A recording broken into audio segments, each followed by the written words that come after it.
الحمدللہ رب العالمین والصلاة والسلام علی سید المرسلین وعلی آلہ واصحابہ اجمعین۔ حیدرآباد کی مشہور و معروف باب العلم انواریہ ایجوکیشنل سوسائٹی کے زیر اہتمام چلنے والا ادارہ جامعہ انواریہ کے تحت قرآن کریم کی تفسیر، صحائح ستہ، فقہ اور اصول فقہ کی مستند و معروف و مدلل کتابوں کی ویڈیو ریکارڈنگ کا سلسلہ جاری ہے۔ اس کی ایک سنہری کڑی ابن ماجہ شریف کی ریکارڈنگ آپ کی خدمت میں پیش کی جا رہی ہے۔ یہ اس کی 39ویں نشست ہے، 39 ایپیسوڈ ہے۔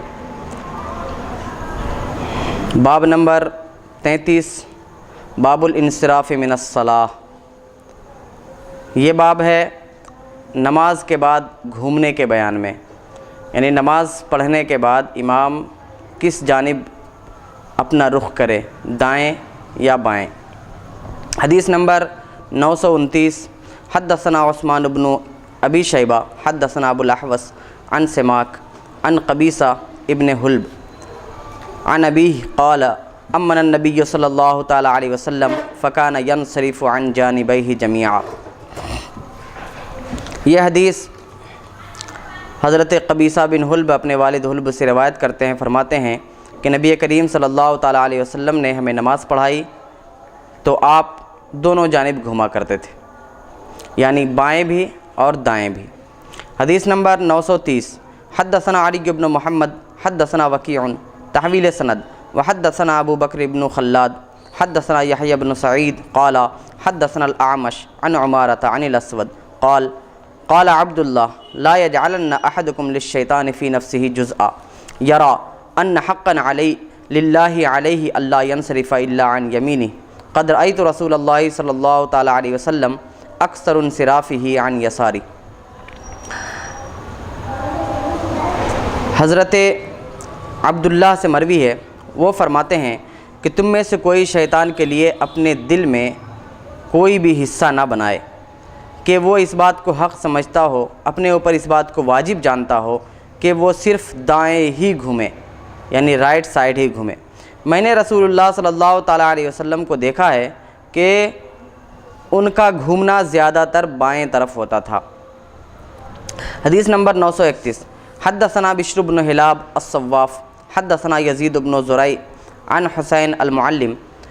عن عمرو بن شعیب عن ابیہ عن جدہ قال رأیت النبی صلی اللہ تعالی علیہ وسلم ینفتل عن یمینہ وعن یسارہ فی الصلاۃ۔ یہ عمرو بن شعیب اپنے والد سے، وہ اپنے دادا سے روایت کرتے ہیں، کہتے ہیں کہ میں نے نبی کریم صلی اللہ تعالی علیہ وسلم کو دیکھا ہے کہ وہ اپنی نماز میں دائیں اور بائیں گھوما کرتے تھے، یعنی سلام کے بعد کی بات ہو رہی۔ حدیث نمبر 932، حدثنا ابو بکر بن ابی شیبہ حدثنا احمد بن عبد الملک بن واقد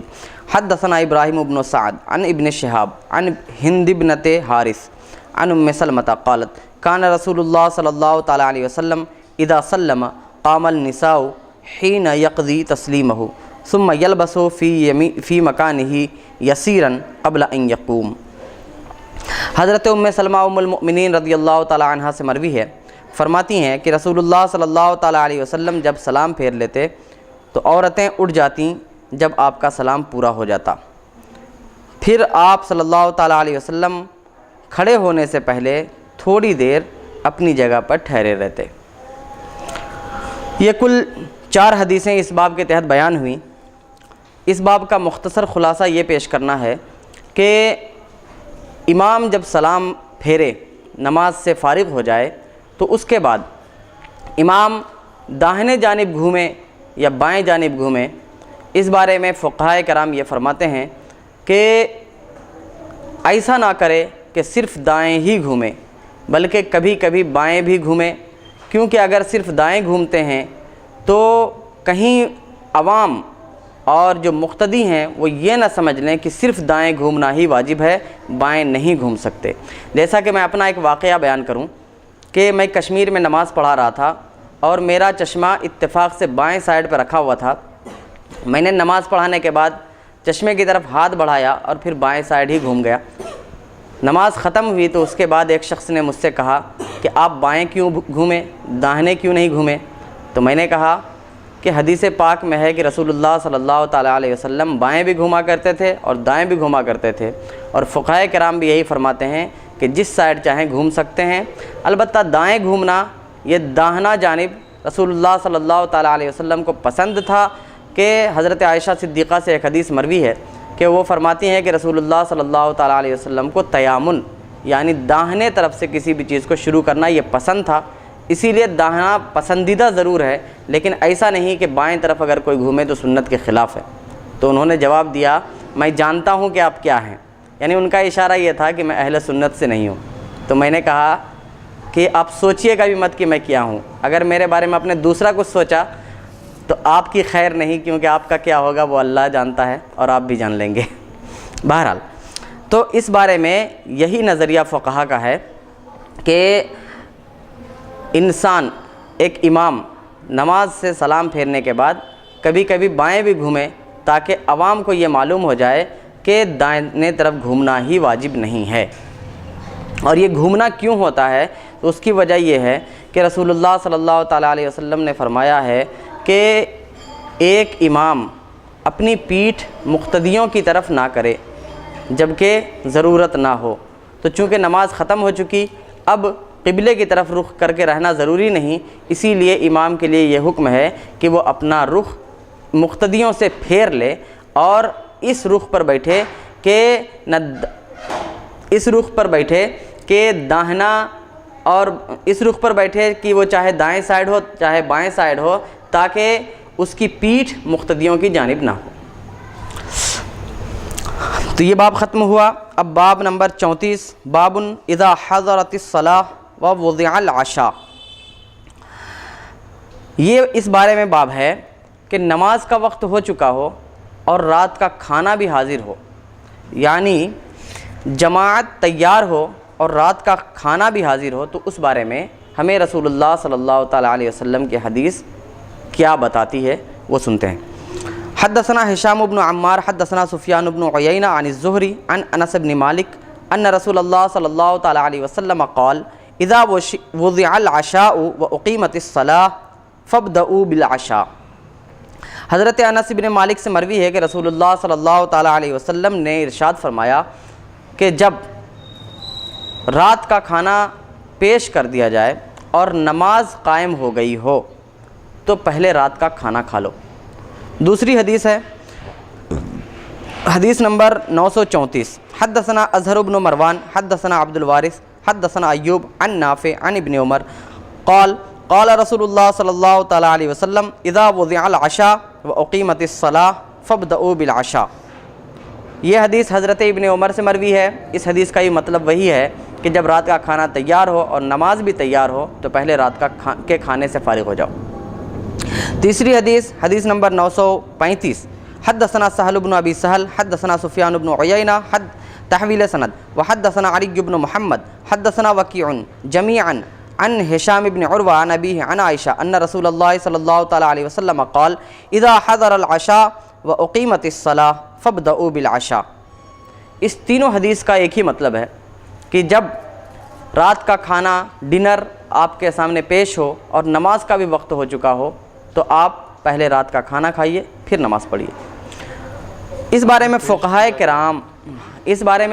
کرام کا نظریہ کیا ہے وہ آپ کو بتاتا چلوں کہ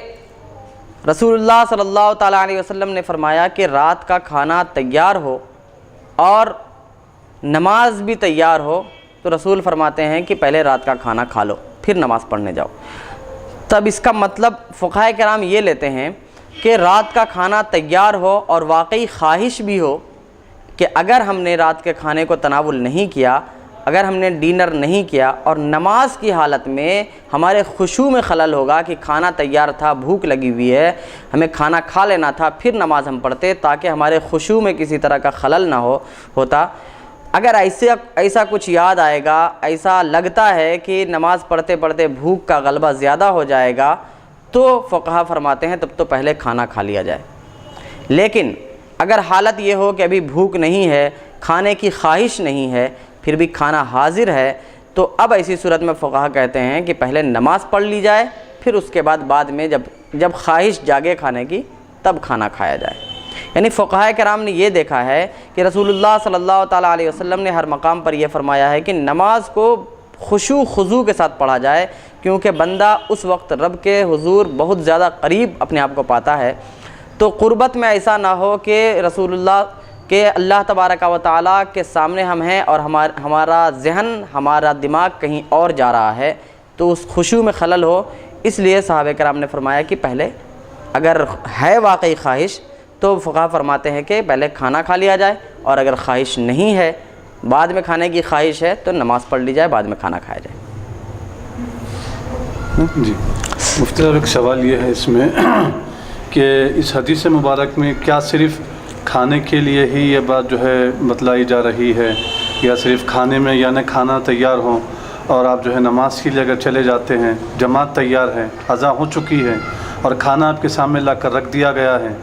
اور آپ نماز کے لیے چلے جاتے ہیں، تو اس بات کا آپ کو یقین ہو کہ نماز میں آپ کو کھانے کا جو ہے خیال آئے گا یا جو ہے بھوک لگ رہی ہو، تو ایسی صورت میں کھانا کھا کر ہی نماز پڑھنے کا حکم ہے؟ جی اس کی اجازت دی گئی ہے، لیکن کیا یہ بات بھی اس سے ثابت ہوتی ہے کہ مثال کے طور پر میں کاروبار کر رہا ہوں، تجارت کر رہا ہوں، میری دکان میں گاہک ہے، کسٹمر آیا ہوا ہے، تو اگر میں یہ جو ہے نا مطلب کسٹمر آیا ہوا ہے اور میں اس سے یہ کہوں کہ آپ جو ہے 5-10 منٹ ٹھہر جائیں، میں بھی نماز پڑھ کے آؤں گا، اور پھر جب میں نماز پڑھنے کے لیے چلے جاؤں گا تو نماز میں وہ کسٹمر کا یہ خیال رہے گا کہ کسٹمر کہیں چلا نہ جائے، تو نماز میں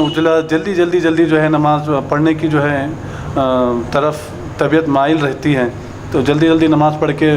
صحیح طریقے سے خشوع و خضوع کے بغیر نماز پڑھ کے وہ واپس آ جاتا ہے وہ گاہک کو جو ہے اٹینڈ کرنے کے لیے، تو ایسی صورت میں شریعت میں کیا حکم ہے؟ کیا وہ گراہک کو جو ہے نا اگر ہو تو یا تو اس کو پہلے کاروبار کر لے، یا اس کو بولے کہ بھائی آپ ٹھہریے میں نماز پڑھ کے آؤں گا، اس کے بعد جو ہے آپ جو خریدنا چاہ رہے ہیں خرید سکتے ہیں؟ تو کیا جیسا کھانے میں جیسا اجازت دی گئی ہے تو اس میں بھی کیا اجازت رہیں گی اس کی؟ دیکھیے، اسلام کی جو شریعت ہے تو شریعت میں وہی باتیں داخل کی جا سکتی ہیں جو واقعی رسول اللہ صلی اللہ تعالیٰ علیہ وسلم نے فرمایا ہو یا اس کا قرآن کریم سے ثبوت ملتا ہو۔ قرآن کریم رسول اللہ صلی اللہ علیہ وسلم کی حدیث سے اس بات کا پتہ تو چلتا ہے کہ اگر انسان کو بھوک ہے، خواہش ہے اور وہ کھانا کھانا چاہتا ہے اور نماز کا بھی وقت ہو چکا ہے، تو اسی صورت میں اس کو کھانا کھانے کی تو اجازت ہے بہرحال۔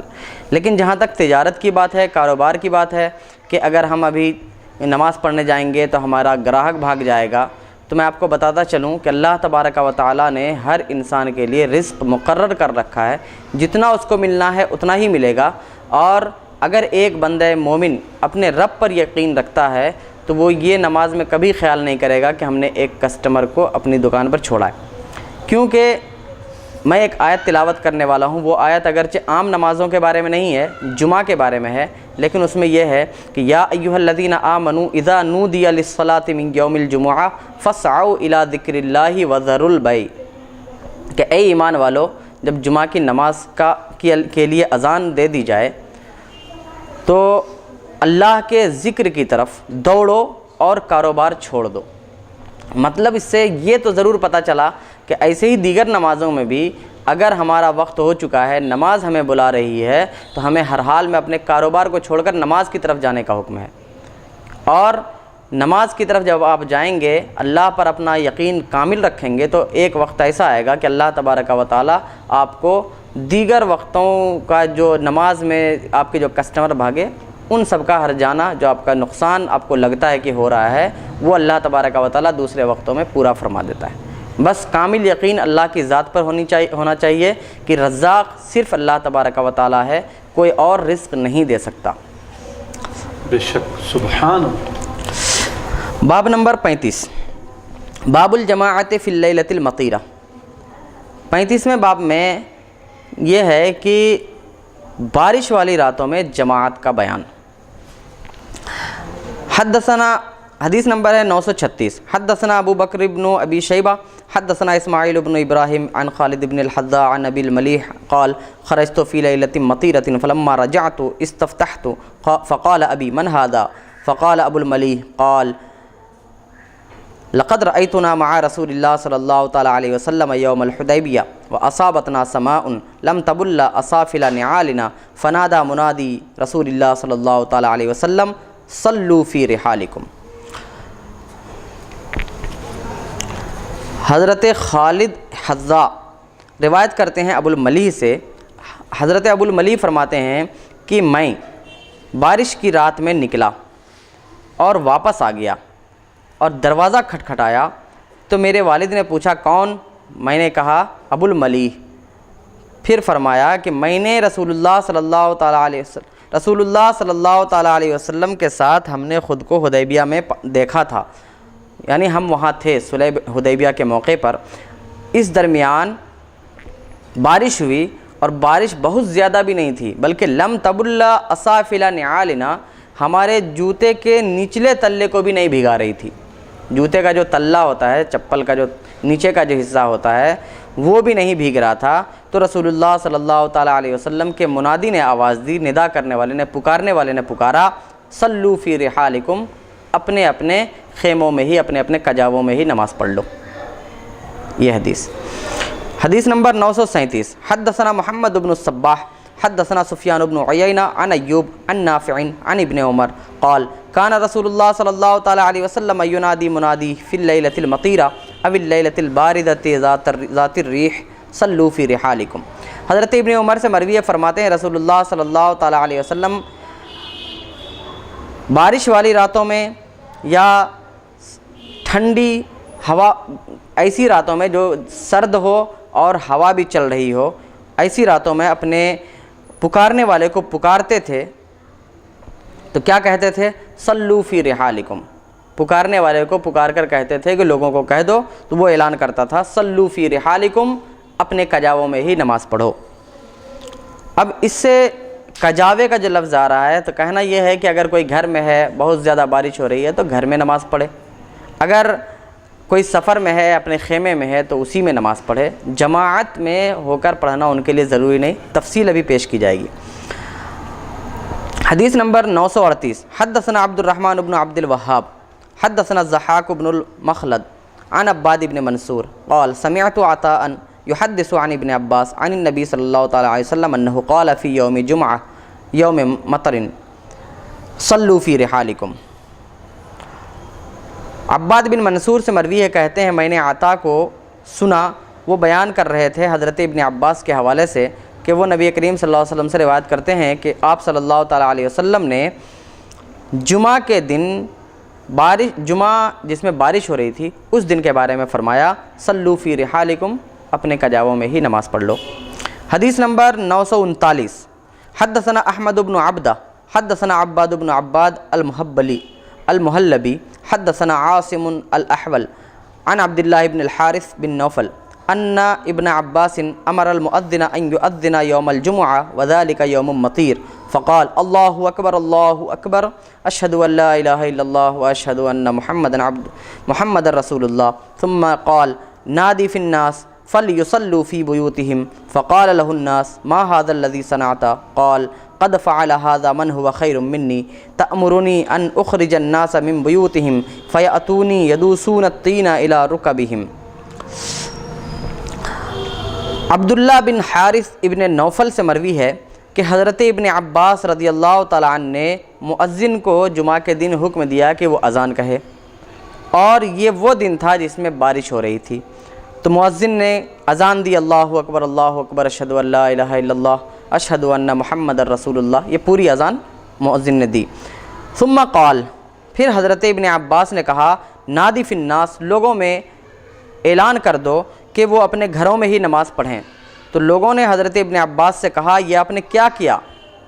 یعنی اذان دلوا دی، پھر اس کے بعد کہہ رہے ہیں کہ جمعہ کا دن ہے اور لوگوں کو کہہ رہے ہیں گھروں میں نماز پڑھنے کے لیے، آپ نے یہ کیا کر دیا؟ تو حضرت ابن عباس نے فرمایا یہ اس نے کیا ہے جو مجھ سے بھی بہتر ہے، یعنی رسول اللہ کی طرف اشارہ تھا حضرت ابن عباس کا کہ حضرت رسول اللہ صلی اللہ تعالیٰ علیہ وسلم جو مجھ سے اور ہم سب سے بہتر ہیں، انہوں نے ایسا کیا ہے۔